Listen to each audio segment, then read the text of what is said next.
ایک بوڑھی خاتون نے ایک ریڈیو اسٹیشن پر کال کی اور لائیو پروگرام میں اس نے آ کر کہا کہ میں کئی دن سے بھوکی ہوں، میرے پاس کھانے کو کچھ نہیں ہے سوائے سوکھی روٹی اور پانی کے جس پر میں گزارا کر رہی ہوں، لہٰذا میں تمام سننے والوں سے یہ گزارش کرتی ہوں کہ مجھے کچھ چیزیں کھانے کی دستیاب کر کے دی جائیں۔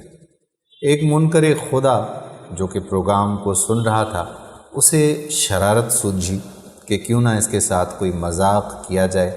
اس نے کیا کیا کہ اپنے نوکر کو بھیجا اور سامان کھانے پینے کی چیزیں جو ہیں وہ وافر مقدار میں خرید کر لے آیا۔ اس آدمی نے نوکر کو کہا کہ یہ سارا سامان اس بڑھیا کو پہنچا دو، لیکن جب وہ بڑھیا پوچھے کہ یہ سامان کس نے بھیجا ہے تو اسے کہنا کہ یہ شیطان کی طرف سے تحفہ ہے۔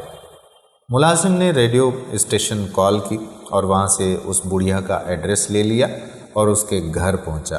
جب اس بڑھیا نے یہ اتنا سارا کھانے کا سامان دیکھا تو وہ بہت زیادہ خوش ہوئی اور سامان کو اٹھا کر گھر کے اپنے کونوں میں رکھنا شروع کر دی اور بڑی خوشی سے یہ سامان رکھ رہی تھی۔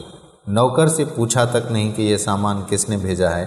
بہرحال نوکر سے رہا نہ گیا اور اس نے بڑھیا کو کہا کہ اماں جی، کیا آپ معلوم نہیں کرنا چاہیں گی کہ یہ سامان کس نے آپ کو بھیجا ہے؟